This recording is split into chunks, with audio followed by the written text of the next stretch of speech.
जय हिंद दोस्तों, स्वागत है आप सभी का लीगल ज्ञान ऑफिशियल में। आपको ज्ञात ही होगा कि 4 फरवरी 2025 को हमारे एक अधिवक्ता भाई के साथ प्रयागराज के हिंदू हॉस्टल चौराहे पर 2 पुलिसकर्मियों के द्वारा मारपीट की घटना को अंजाम दिया गया। उनके साथ हाथापाई की गई। वो कोर्ट आ रहे थे, प्रॉपर ड्रेस में थे और वो बता भी रहे हैं कि मुझे कोर्ट जाना है। उसके बाद भी उनके साथ ऐसी घटना की गई। ये कहा गया कि आप बैरिकेड लगाया गया है, अभी आप नहीं जा सकते। किसी का वीवीआईपी का, वीआईपी का, किसी का मूवमेंट होने वाला है, किसी का काफिला जाने वाला है, इसलिए ये रास्ता बंद किया गया है। वहां से कोर्ट की दूरी महज 1 से 1.5 किलोमीटर होगी और वो कोशिश कर रहे थे कि किसी तरह से यहाँ से निकल के कोर्ट पहुंच पाएं ताकि जो उनके केसेज लगे हैं वो ना छूटें। लेकिन इस पर भी वहां पर तमाम पुलिसकर्मी थे, लेकिन 2 पुलिसकर्मियों के द्वारा उनके साथ अभद्रता की गई, मारपीट किया गया। उसको लेकर हाई कोर्ट बार एसोसिएशन ने संज्ञान लिया। हाई कोर्ट बार एसोसिएशन के प्रेसिडेंट माननीय श्री अनिल तिवारी सर ने संज्ञान लिया। उन्होंने चीफ जस्टिस साहब को पत्र लिखा, एक क्रिमिनल रिट पीआईएल दायर किया और उसमें जो भी कार्रवाई हुई उसको कई पेपरों में स्थान मिला। उसी में से एक की न्यूज़पेपर कटिंग मैं आपको दिखा रहा हूं और साथ में जो आदेश हुआ, आदेश की कॉपी भी दिखा दे रहा हूं। देखिए यहाँ पर पेपर की हेडलाइन क्या है कि प्रयागराज में बदहाल ट्रैफिक व्यवस्था पर हाईकोर्ट सख्त मांगा जवाब। इलाहाबाद हाईकोर्ट ने शहर की बदहाल यातायात व्यवस्था पर गहरी नाराजगी व्यक्त की है, जताई है। हिंदू हॉस्टल चौराहे पर बैरिकेटिंग लगाकर वकीलों को न्यायालय आने से रोकने और उनके साथ पुलिस के बुरी तरह मारपीट करने की घटना को लेकर हाईकोर्ट बार की आपराधिक जनहित याचिका पर सुनवाई करते हुए कोर्ट ने मौखिक टिप्पणी करते हुए कहा है कि ट्रैफिक मैनेजमेंट फेल है।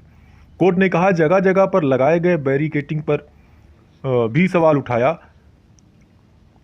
कोर्ट ने मंडलायुक्त, पुलिस कमिश्नर, डीएम प्रयागराज, मेलाधिकारी, डीसीपी ट्रैफिक को हलफनामे पर अपना जवाब दाखिल करने का निर्देश दिया है।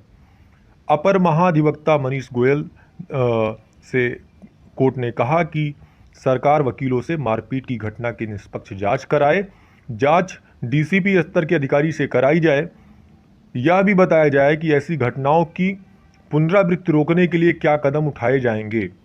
कोर्ट ने अगली सुनवाई पर विभागीय जांच की स्थिति भी अवगत कराने के लिए कहा है। मामले की अगली सुनवाई 14 फरवरी को होगी। इससे पहले सुनवाई शुरू होते ही हाईकोर्ट बार के अध्यक्ष श्री अनिल तिवारी ने घटना पर अपना पक्ष प्रस्तुत किया। कहा कि घटना के समय वरिष्ठ पुलिस अधिकारी भी मौजूद थे, लेकिन कार्रवाई केवल 2 दरोगाओं के खिलाफ हुई। उनकी अब तक कोई गिरफ्तारी नहीं हुई है। साथ ही पुलिस अधिकारियों ने हाईकोर्ट के वर्ष 2005 के आदेशों का अनुपालन नहीं किया। अनिल तिवारी जी ने कहा कि वकीलों के साथ मारपीट की कई घटनाएं हो चुकी हैं। अगर देखा जाए तो जो चीज़ें पेपर में प्रकाशित हुई हैं, इसके अलावा जो घटना संज्ञान में आई, जिसके वीडियो फोटोज नेट पर, सोशल मीडिया पर चल रहे हैं, इसके अलावा भी कई ऐसे घटना हुए जो अभी तक लोगों ने उसकी वीडियोग्राफी कर तो रखी है लेकिन उसको पब्लिश नहीं किया, इसलिए कि उनका जो अपना आत्मसम्मान है उसको वो चाहते नहीं है कि ये पब्लिक में आए, सोशल मीडिया पर आए और लोग देखें और उनको, लोगों को ये हो कि इस तरह से उनके साथ मारपीट की घटना हुई। कोई भी नहीं चाहेगा कि उसके साथ पुलिस के द्वारा या किसी के द्वारा चौराहे पर की गई मारपीट की घटना को प्रकाशित करे। लेकिन फिर भी कुछ वीडियोस जो संज्ञान में आए, जो सोशल मीडिया पर उपलब्ध हैं, उनको देखकर लगता है कि पुलिस किस तरह की बर्बरता अधिवक्ता बंधु के साथ कर रही है। क्या अधिवक्ता बंधु अपने ड्यूटी पर नहीं आ सकते हैं? जब कोर्ट खुला है तो उनको तो कोर्ट में उपस्थित होना ही होगा। यदि उनका केस लगा हुआ है तो उनको तो कोर्ट जाना ही जाना है। तो बैरिकेड लगाकर उनको रोकना, उनके समय का नुकसान करना, कोर्ट की जो न्यायिक प्रणाली है, न्यायिक व्यवस्था है, उसको नुकसान पहुंचाना, इसमें देरी करना, ये सब कहाँ तक सही है? इसके खिलाफ जो क्रिमिनल अपील हुआ है, PIL हुआ, उसमें मैंने बताया कि माननीय कोर्ट ने आदेश दिया है, जवाब मांगा है। जिन जिन से मांगा है जवाब, वो भी मैंने आपको बताया। एक और केस में ऑनरेबल जस्टिस JJ मुनीर साहब की कोर्ट ने भी एक आदेश किया। एक केस है रिट V नंबर 29/2025। इसमें भी यही है। इसमें जो वकील साहब हैं वो समय पर कोर्ट नहीं पहुंच पा रहे हैं। क्यों नहीं पहुंच पा रहे हैं? इतनी ज़्यादा ट्रैफिक है। अब क्या किया जाए? 2-2 बार 3-3 बार आदमी केस लग रहे हैं, पहुंच नहीं पा रहा है ट्रैफिक व्यवस्था की वजह से।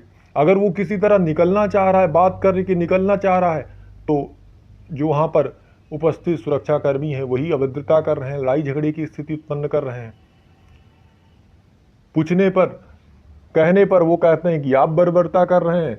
अब वीडियो से तो साफ साफ, जो अभी वीडियो जारी हुआ, आपको सबको समझ में आ रहा होगा बर्बरता कौन कर रहा है, कौन नहीं कर रहा है। बाकी कोर्ट के संज्ञान में विषय आ गया है, केस दायर हो गया है, जवाब 14 तारीख से पहले आ जाएगा। देखते हैं क्या होता है। उसके बाद आगे की जो कार्रवाई है चलेगी। जो कुछ होगा कोशिश करूंगा कि आप सबको सूचित करूं।